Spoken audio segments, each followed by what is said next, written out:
For several weeks now, LaRouchePAC in Action has delivered reports to you from Washington, D.C., Detroit, Michigan, Los Angeles, California, Houston, Texas, Cranston, Rhode Island, and beyond. These interventions at town hall meetings and within the halls of Congress by members of LaRouchePAC and our supporters have effectively put many members of Congress on the spot and have forced them out publicly to take a stand either for or against Wall Street.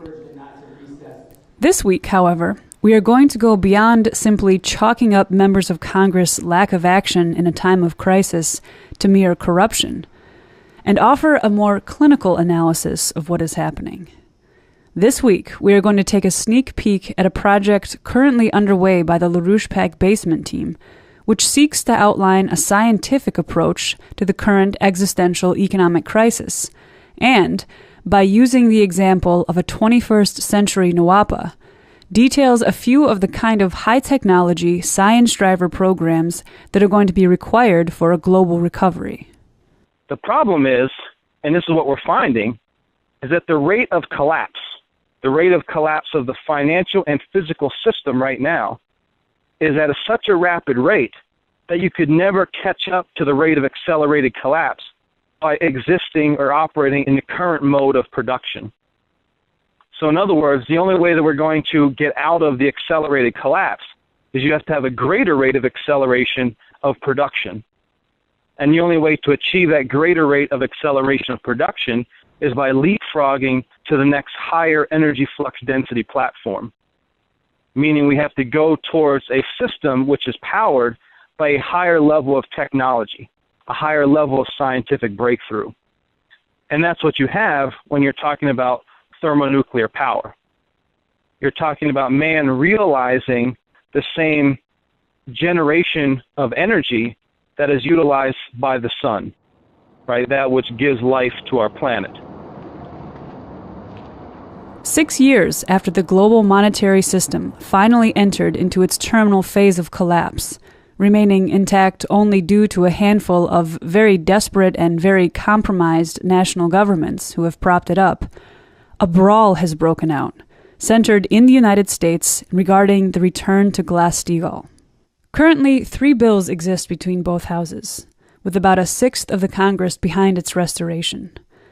However, as the economic crisis worsens, and as more and more Americans demand that their members of Congress defend the real economy and offer them some kind of relief, it becomes clear that the equivocation on Glass-Steagall from the members of Congress, but also from many of the American people, is ultimately a stubborn ignorance of the basic principles of human economics. I was wondering how long are we going to stand by and let London and Wall Street bankers loot the American people?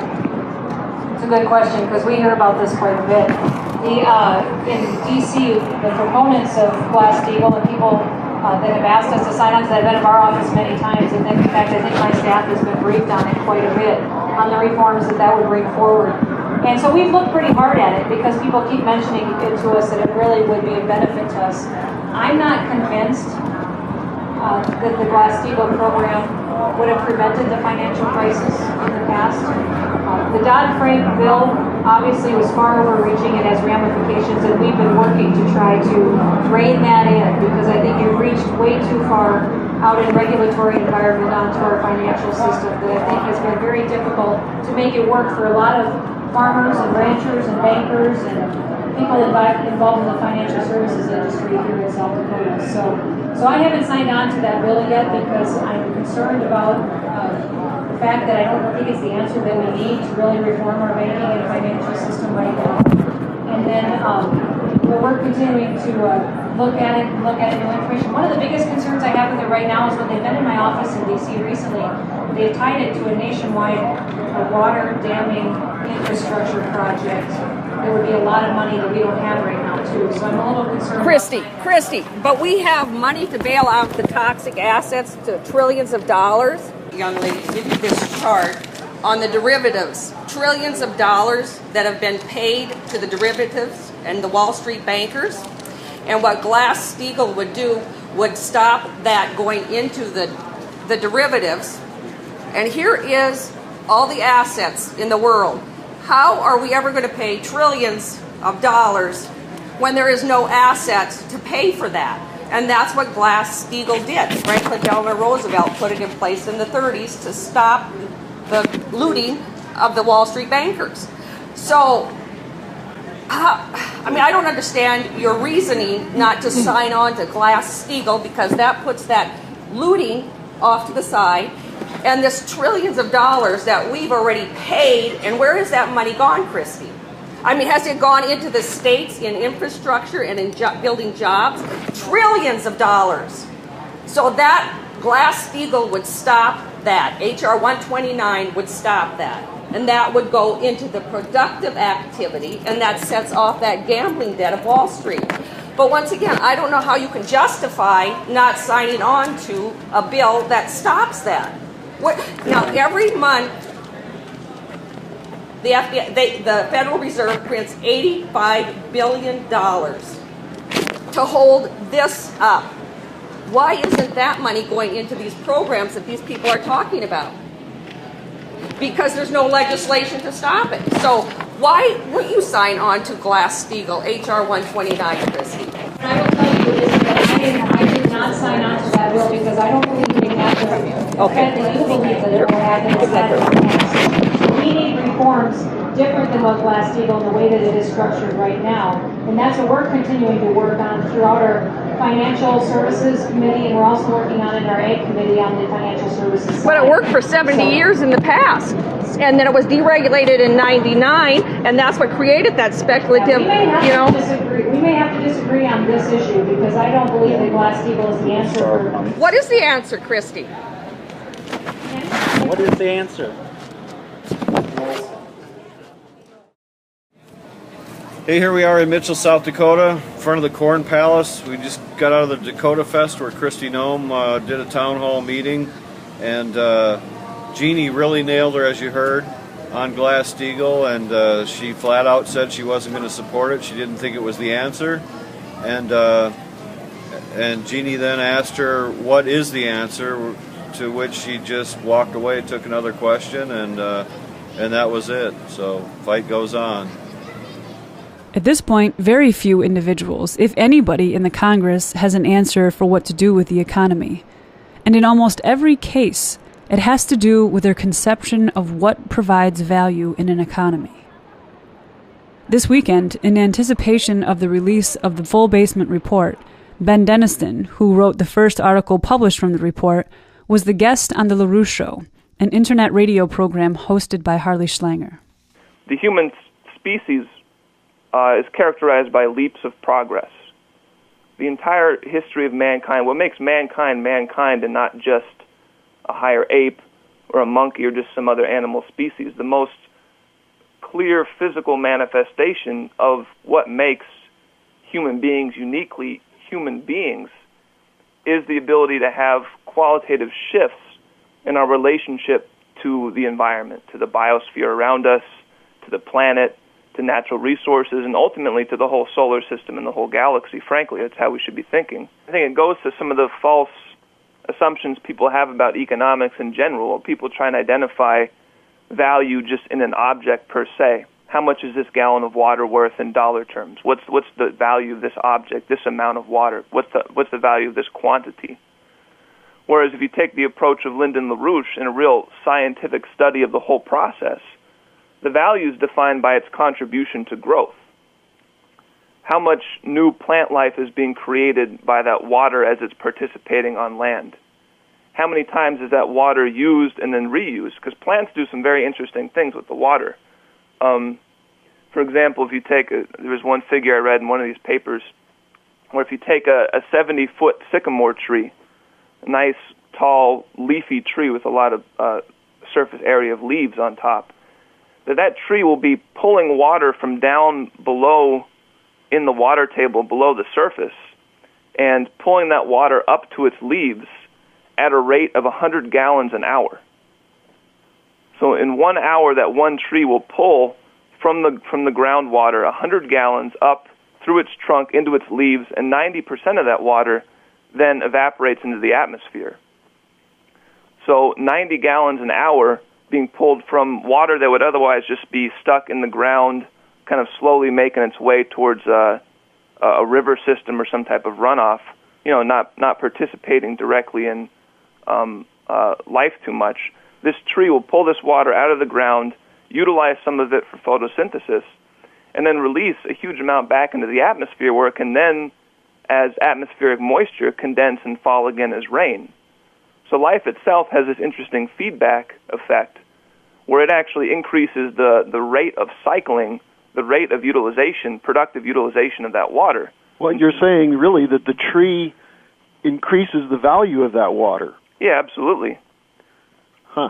And then the role of NWAPA is we have this huge discrepancy, which is just an arbitrary discrepancy in the water distribution in the West.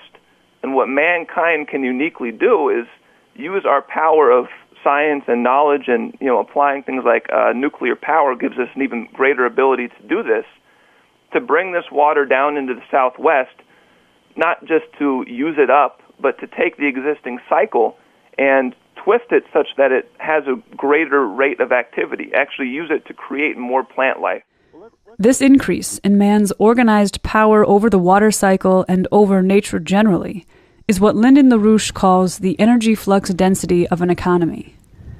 With this metric, measuring mankind's steadily increasing power over nature throughout history, there now exists a scientific metric of value with which to replace the effectively arbitrary and failed metric of value denominated by money or dollars. Right.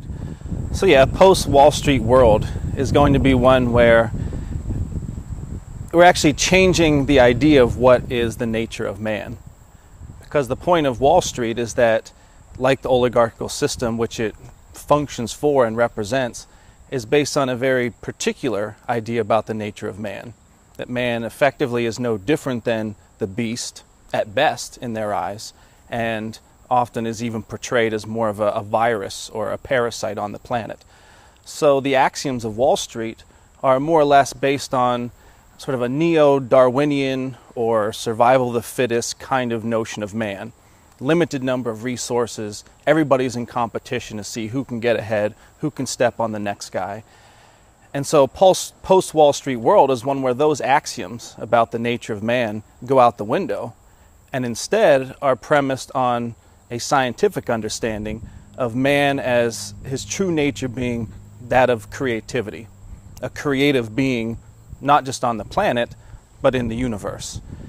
And so what that's going to mean is that we move into an era where all of our economic activity is in effect organized towards the development and bringing into fruition of that creative potential of each individual, and then the individuals operating as a noetic force, what Vernadsky was discussed as the noosphere. So that means the incorporation of the most advanced levels of technology, both in terms of energy production, food production, travel, water management, you name it. So I think that's the key thing, is it's not just, as you said, it's not just a change in regulation. We're going to have more regulation over the Wall Street system. But it's a complete throwing out of the Wall Street system and those axioms and going instead towards one based on natural law. But natural law, in the sense of man's natural state, is one of a creative state, of changing the universe to the benefit of the creative potentials of mankind. LaRouche has been emphasizing the need for a leapfrog effect to address the current crisis.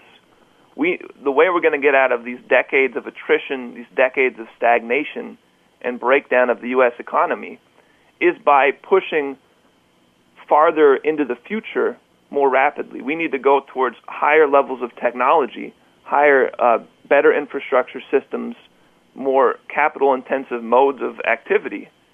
And that's going to create the growth, that's going to create the increased productivity per operative that's going to allow for a recovery and a supporting of our population.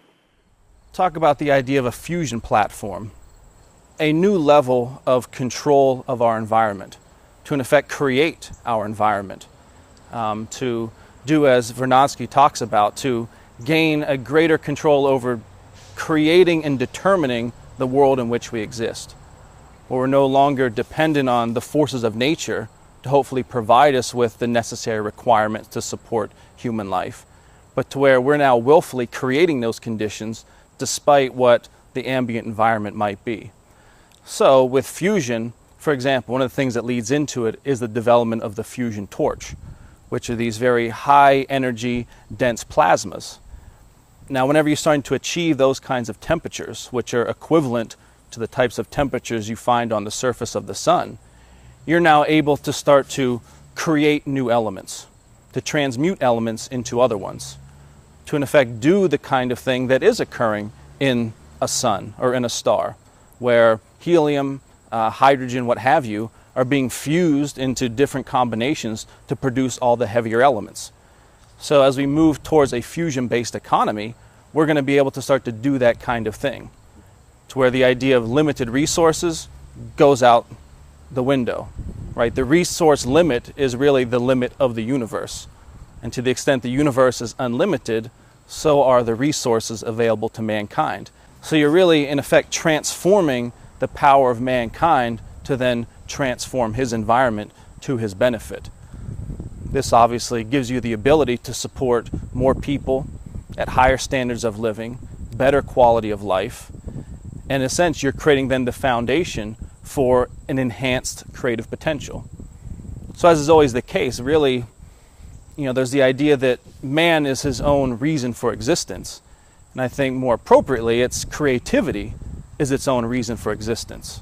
Right? When you apply creativity properly, you are creating the conditions for creativity itself to become more powerful, to flourish at a greater rate. And the fusion economy affords us that opportunity at a higher level than most people can even imagine today. These are the ideas that the U.S. Congress and the American people must begin to grapple with if archaic institutions like Wall Street are going to be defeated. By changing the economic paradigm through the sovereign authority of the United States government, and by creating investments that give far greater returns in terms of jobs, wealth generation, and an increase in the energy flux density of the labor force, Wall Street and their investments become irrelevant. This is the aim of the report, which will be available soon from the LaRouchePAC basement team. LPAC teams will be circulating the report in Washington, D.C., preparing the grounds for Congress's return in a couple of weeks. Until then, when you see your congressman at the next town hall meeting, you might want to give him a lesson in real human economic value before he accepts any of those campaign contributions from J.P. Morgan or Goldman Sachs. Most people think freedom is the choice to, I can drive a Toyota or a Ford, right? I don't just have to drive the company car, so to speak, or I can go to this movie, or, it's usually in the form of some sort of entertainment or some limited scope of consumption. That's freedom. Do drugs, not do drugs, what have you. But those are all actually bound choices. Those are choices that are made available to you by a certain boundary state of the system you're operating in. And in a sense, it's all very much deterministic. It's based off of principles discovered in the past that are just unfolding over time, but don't actually represent any real creative choice, which is what real freedom is. Real free will is not just a choice based off of a desire, but it's real free will, I would say, is the decision to change the future, to bring into existence a future which otherwise would not exist were it not for the intervention of the creative human mind to produce the kinds of discoveries, technologies, even forms of artistic expression which transform the future, which bring into existence a new future which was otherwise impossible without that creative discovery. That's freedom. The freedom to do that is what our founding fathers had in mind when they said life, liberty, and pursuit of happiness. Happiness was the joy in discovery, the joy in creating a greater future. And that's the idea of freedom that we have to get back to and really communicate to the population.